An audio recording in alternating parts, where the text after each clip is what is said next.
Welcome, friends, to another video lecture for Greek exegesis of Revelation. The title of this lecture is A 4 on Violence in Revelation. In this lecture, I want to speak relatively briefly, considering how significant and important the topic is, about the violence in Revelation. And I want to present the material in a set of four because one, I think that that's a helpful way for us to navigate something that's complex and troubling as the violence in Revelation. But it's also one of the ways that Eugene Boring discusses it in his commentary on Revelation. And so much of this lecture is drawn from, extracted from that commentary, that portion of Eugene Boring's commentary. I think, though, that the place for me to start, for me to sort of name my own place as an interpreter, is that I often find the language of violence in the book of Revelation as startling and as troubling. And if I'm honest, I would say that I much prefer the teachings of Jesus that suggest a wide and vast and expansive love of God that even embraces enemy, instead of the vengeful and bloody picture that we sometimes see in Revelation 6 through 18. And so I find myself convicted and challenged by the position of Alan Bozak in his book Comfort and Protest. And I want to read a section of this book before starting the 4 on violence in Revelation. So Bozak says this. He says, "People who do not know what oppression and suffering is react strangely to the language of the Bible. The truth is that God is the God of the poor and the oppressed. Although they do not count for much in the eyes of the powerful and the rich, their blood is precious in God's sight." Psalm 72:14. "Because they are powerless, God will take up their cause and redeem them from oppression and violence. The oppressed do not see any dichotomy between God's love and God's justice." The oppressed do not see any dichotomy between God's love and God's justice. It's a poignant reminder, and Bozak says more about this aspect of my discomfort, of people like me being discomforted by the language of Revelation 6 through 16. And so I name that because it is a reflection of my own comfort relative on so many levels, my own privilege, from my gender, my race, and my sexuality, to even where I've been brought up in the country of origin. And so, while I want to prod and seek to understand the violent language that we see in Revelation 6 through 16, I don't want to water down Bozak's central conviction that these are the cries of oppressed people in desperate need of God's justice, and that there is no bifurcation between God's love and God's justice. And I just, for me, that's a very convicting statement and a place for us to begin.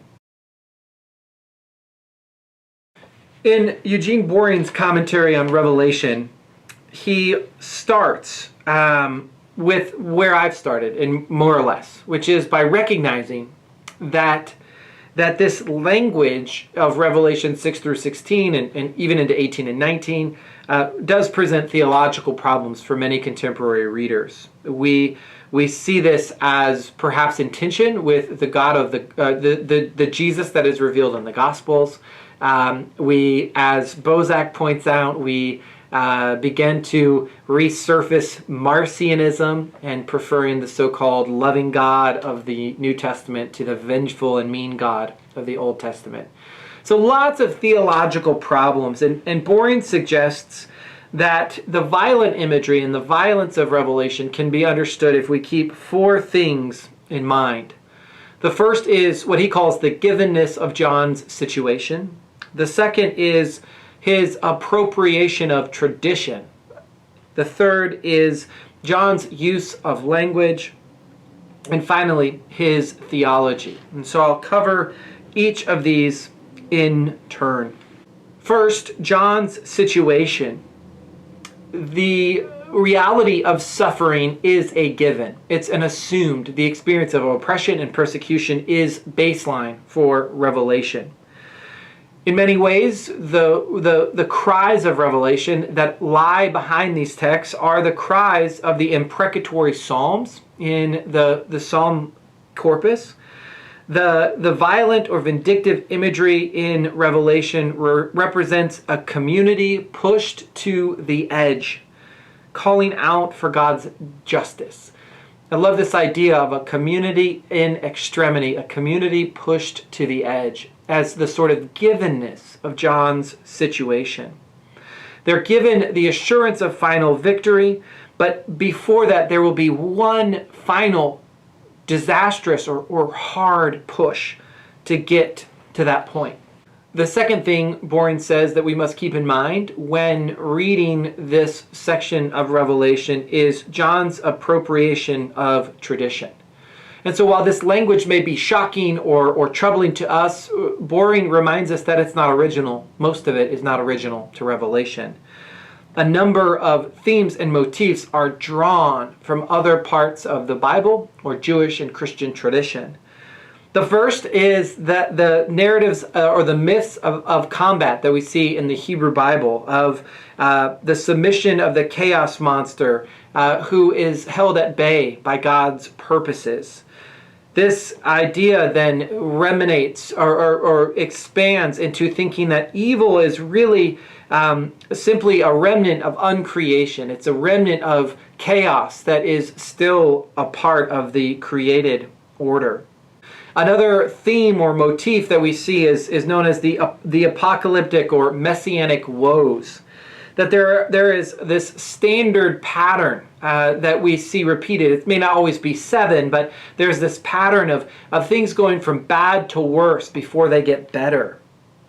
Oftentimes this is spoken of in the language of labor pains, that the pain of birthing a child is sort of progressively worse until right when you deliver that new life. And that is getting to that point of new life is what matters, but it's not going to be easy.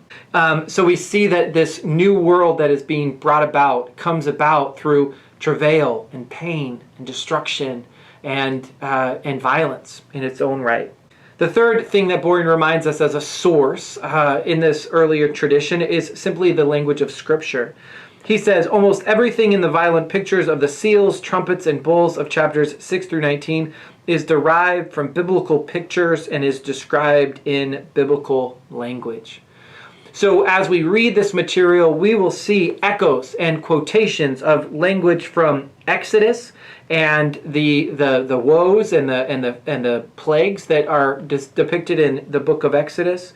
We'll see the language of God's wrath, a deep sort of a portion of the biblical theology that God's ways are opposed to anti-God ways, that God's ways are actively engaged with chaos and those things that bring about uncreation. And so the wrath of God is not unique to the book of Revelation, but it is part of the larger biblical theology. And the last thing that we would say in terms of the language of Scripture is language surrounding theophanies. That's the formal word for revelations of God or God's presence. And so much of the imagery, the violent imagery or the startling imagery or the scary or horrible imagery of Revelation 6 through 18 derives from these other traditions describing God's appearance. One of the consequences of attending to these traditions is that we see, as Boring points out, that humans are actually not in control of the world.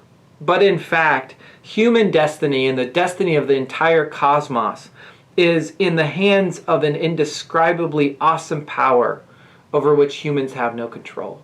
And I think that is, when we think about what Revelation does, That's one of the keys of this part of Revelation. The third thing Boring says we must pay attention to is John's use of language, or the nature of his language, especially in this section of the visionary cycles in Revelation 6 through 16 or 6 through 19. And I think the first thing, this is often overlooked, is that Boring reminds us that this is visionary or metaphorical language. He says, quote, "None of the violence in the scenes of chapters 6 through 16 is literal violence against the real world. It is violence in a visionary scene of the future expressed in metaphorical language." And so while there's been a tendency to read this language literally and to expect things to happen in just this sort of way, you can think of Hollywood films, you can think of books, you can think of the popular imagination. Boring reminds us that actually the way that that these things are described matters, and that it is visionary, it is strange, it is metaphorical.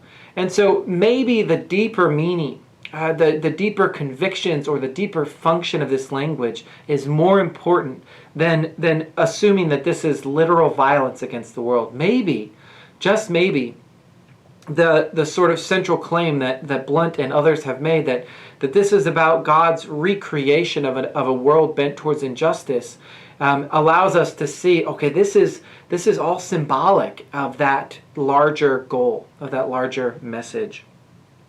The second thing that Boring says about language is that it's largely confessional language. It is largely insider language. It's the language of a confessing community. And that the function is really not to make sense of this earthly destruction, or what about these innocent people who are going to suffer?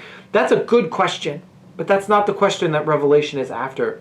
Rather, the overall function of this material is that God is in control, and that God is ultimately protecting all of those who confess Christ as Lord, and protect those who are threatened by life or limb in the earthly world, that in the end they are protected. And so again, I don't think that gets this language off the hook. It doesn't make it any easier perhaps to swallow, but it's good to remember this insider focus, this confessional nature of the language. Finally, the fourth thing that Boring reminds us about the violence in Revelation is to tie it in with John's theology and larger purpose. And so the first thing to note about the theology is that for John and his audience, for John and the first readers of Revelation, there was something significantly out of joint about the world. That evil and sin had sort of permeated the world as they knew it. It had permeated the economic and political and religious systems of their days. And so there is a universal brokenness that is named, and is really the sort of starting point for a lot of Revelation. A second thing to note is that while Revelation engages some of the traditional imagery and language of apocalyptic, it does so and interprets it through the lens of Jesus, the slain Lamb. And so there's a tension. There really is a tension in this text between the violent and destructive nature of God's new creation and the peaceful death, the martyrdom of the exalted Lord. These, I think, need to be maintained. A third thing that Boring says is that all of this apocalyptic violence and destruction in Revelation 6 through 19 must be seen as derived from Revelation chapters 4 and 5. It all follows from the exaltation of the Lamb who was slain. It all follows from his worthiness to carry out judgment and to establish justice in a world that is broken and bent towards injustice. And so ultimately, the focus needs to not be on the horror of this destruction or the nature of the violence, but on the new creation that is being brought about. That seems to be the point of emphasis if we read all of Revelation together. And there's a tension, a final tension, that is part of Revelation's larger theological vision. And that is, we have on the one hand violent imagery in the bowls of wrath affecting 1/3 of all of human beings. This sort of comprehensive and destructive judgment on the world and its systems. So on the one hand, we have that. But on the other hand, later in Revelation, we will see scenes of universal salvation, of all of the nations coming to the throne of God. And so there's a tension in the book of Revelation. There's a tension in its theological vision between this comprehensive judgment on injustice and oppression and exploitation and those who perpetuate it, and the hope that this salvation, this eschatological salvation, is open to all. And so as we read it, as we interpret it, I think we need to hold that tension in mind as well. I want to conclude by just leaving you with some questions, because I don't have any delusion that this lecture solves all of the questions that you might have about violence in Revelation. But so as you encounter these materials over the next several weeks, here's some questions to think about. The first is, how are you reacting as you read? And what do your reactions tell you about your own experience of the world, about your own experience of injustice and oppression? The second is, where in these texts, where in these texts of a community put to the edge, where do you see cries for help? And where do you see signs of hope? So cries for help and signs of hope. And then thirdly, how might your discomfort or the violent language in this literature be somehow transformative? How might it help you give voice to the brokenness in the world around you or in the communities that you're serving? And how might it then be used to give voice to that brokenness and always sort of bending towards God's eschatological judgment? Well, thank you for your attention. I hope that this lecture has at least scratched the surface of how we might think through and engage the violent imagery and violent language in Revelation 6 through 19. And I look forward to hearing from you and your thoughts about it as well. Thank you.